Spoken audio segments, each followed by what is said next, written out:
wabarakatuh.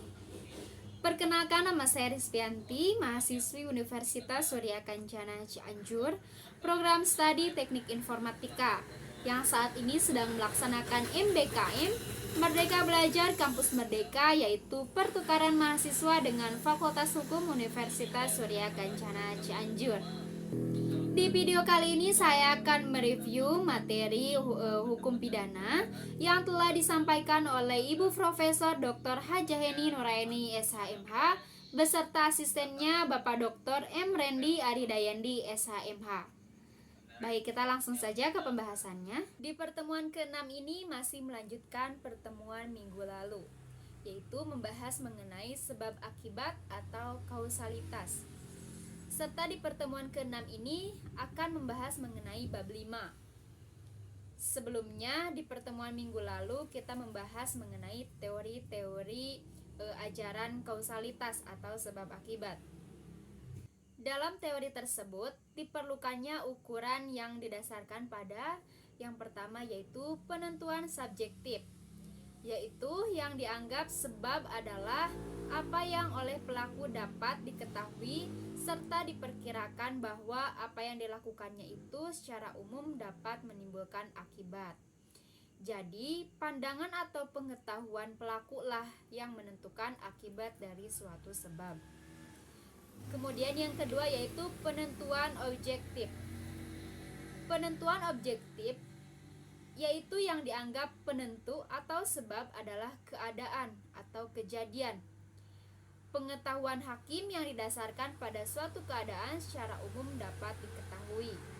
Teori kausalitas dari von Kris atau teori adekuat atau kausalitas adalah bukan teori kausalitas yang murni, karena menjadi ukuran sebab dari suatu akibat adalah pengetahuan pelaku yang dapat mengira-ngira atau membayangkan akan terjadinya suatu akibat.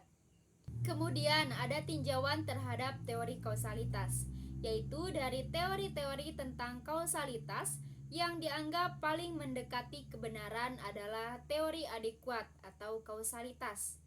Tetapi untuk menggunakan teori ini perlu mendapatkan penambahan, yaitu adanya unsur kesalahan dari pelaku dalam melakukan perbuatan atau kegiatannya.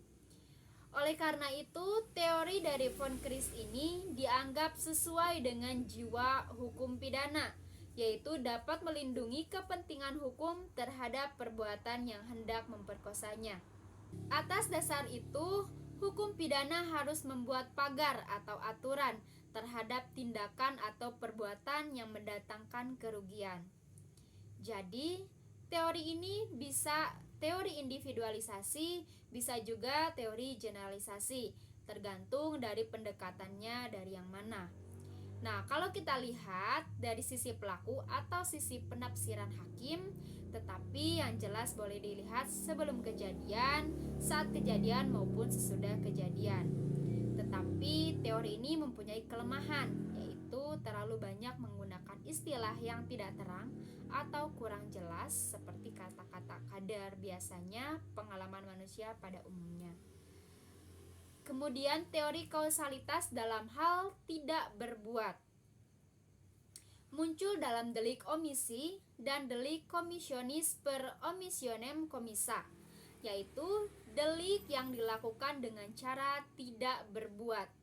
Terhadap hal ini ada beberapa pendapat, yaitu tidak mungkin orang yang tidak berbuat akan menimbulkan akibat. Itu pendapat IPA.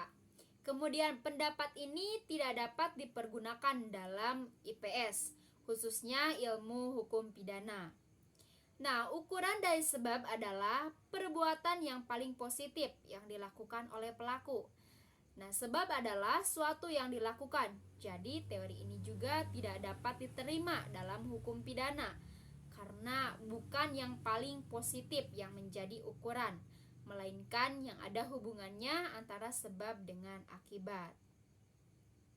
Kemudian sebab adalah perbuatan yang mendahului akibat yang timbul. Teori berbuat sebelumnya. Contohnya, penjaga wesel atau rel kereta api yang menyebabkan kecelakaan kereta api karena tidak memindahkan wesel ketika kereta lewat. Menurut teori ini, yang menjadi sebab adalah apa yang dilakukan oleh penjaga atau petugas wesel tersebut. Teori tidak dapat memuaskan karena tidak ada hubungannya antara jabatan dengan akibat yang timbul. Seseorang yang tidak berbuat dapat disebut sebab dari suatu akibat apabila pelaku mempunyai kewajiban hukum untuk melakukan suatu perbuatan. Kewajiban hukum tersebut merupakan suatu norma yang hidup dalam masyarakat, tertulis maupun tidak tertulis. Kesimpulannya yaitu menurut teori adekuat, suatu syarat dari akibat adalah suatu keadaan konkret yang dapat mempunyai kadar atau nilai dari suatu yang terjadi atau sebab. Kemudian kita akan memasuki bab 5, yaitu mengenai sifat melawan hukum atau wederrechtelijk. Ini merupakan unsur objektif, karena ini merupakan penilaian terhadap perbuatan dari si pelaku. Suatu perbuatan dikatakan melawan hukum apabila perbuatan tersebut masuk dalam rumusan delik, sebagaimana dirumuskan dalam undang-undang. Perbuatan yang memenuhi rumusan dalam undang-undang tersebut tidak selalu bersifat melawan hukum, sebab mungkin ada hal yang dapat menghilangkan sifat melawan hukum perbuatan tersebut. Contohnya yaitu ada di negeri Belanda dalam Arrest Red tanggal 20 Februari tahun 1933 di kota Huizen mengenai dokter hewan. Kemudian di Indonesia pada putusan Mari pada bulan Januari pada tahun 1966 dengan kasus Markus Effendi. Di dalam teori ini, sifat melawan hukum dibagi menjadi dua. Yang pertama yaitu sifat melawan hukum formil. Nah, sifat melawan hukum formil ini apabila suatu perbuatan bersifat melawan hukum. Apabila perbuatan tersebut dirumuskan dalam undang-undang sebagai suatu tindak pidana dan diberikan sanksi. Sifat melawan hukum dapat dihapus apabila diatur berdasarkan undang-undang. Jadi, menurut melawan hukum formil atau melawan hukum sama dengan melawan atau bertentangan dengan undang-undang tertulis. Kemudian yang kedua ada sifat melawan hukum material.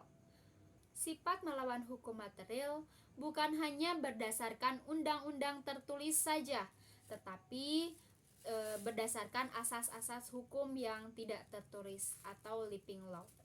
Sifat melawan hukum dapat dihapus berdasarkan undang-undang dan aturan hukum yang tidak tertulis. Jadi melawan hukum sama dengan bertentangan dengan undang-undang, hukum tertulis dan hukum tidak tertulis, atau kebiasaan atau hukum adat. Kesimpulannya adalah yang pertama, sifat melawan hukum dapat dihapus dengan adanya alasan pembenar. Kemudian yang kedua, menurut sifat melawan hukum formil, alasan pembenar hanya dapat diambil berdasarkan hukum tertulis. Yang ketiga, menurut sifat melawan hukum material, alasan pembenar dapat diambil dari hukum tidak tertulis. Yang keempat, ajaran melawan hukum formil sudah tidak dianut lagi sejak tahun 1963.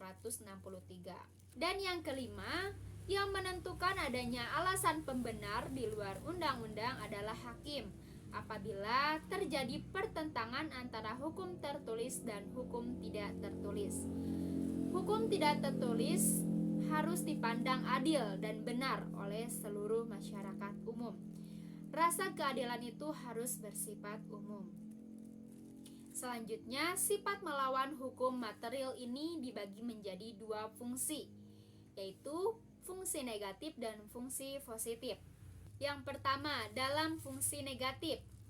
Jika melawan hukum material dalam fungsi negatif yaitu mengakui kemungkinan adanya hal-hal yang ada di luar undang-undang untuk menghapuskan sifat melawan hukumnya perbuatan yang memenuhi rumusan undang-undang.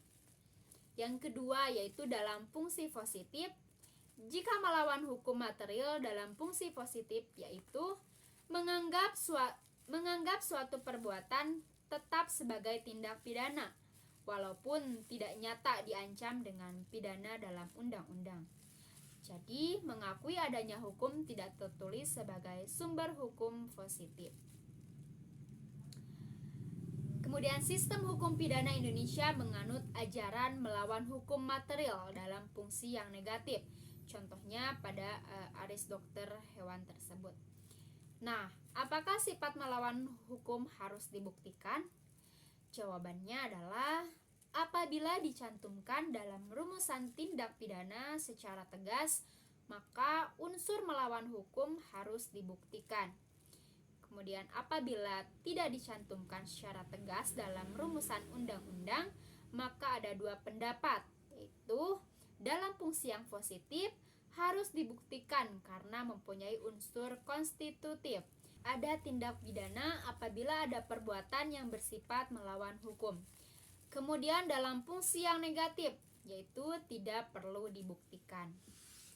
Contoh pasal pencurian. Barang siapa dengan sengaja mengambil suatu barang atau benda yang sebagian atau seluruhnya milik orang lain dengan maksud memiliki, maka dipidana karena pencurian. Di situ dalam rumusan delik, rumusan tindak pidananya dicantumkan secara tegas bahwa yang tidak boleh diambil itu adalah barang atau benda yang mana, atau barang serta benda itu sebagian atau seluruhnya milik orang lain, tetapi di dalam undang-undang tidak dicantumkan nilai harga barang. Kemudian rumusan sifat melawan hukum dalam undang-undang. Undang-undang mengatur istilah melawan hukum. Alasannya adalah untuk adanya kekhawatiran apabila tidak diatur secara tegas. Orang yang berhak atau berwenang untuk melakukan suatu perbuatan sebagaimana dirumuskan dalam undang-undang akan dapat dipidana. Dengan istilah melawan hukum seperti diatur pada pasal 167, 168, 335 ayat 1 dan 552 KUHP.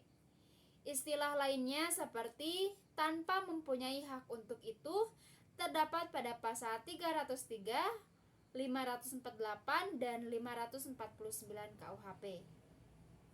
Istilah tanpa izin diatur dalam pasal 496 dan 510 KUHP. Dengan melampaui kewenangannya diatur dalam pasal 430 KUHP. Tanpa menghilangkan cara-cara yang ditentukan oleh peraturan umum diatur dalam pasal 429 KUHP. Mungkin hanya itu saja yang bisa saya sampaikan. Mohon maaf bila ada kesalahan dalam penyampaian. Wabillahi taufiq wal hidayah. Wassalamualaikum warahmatullahi wabarakatuh.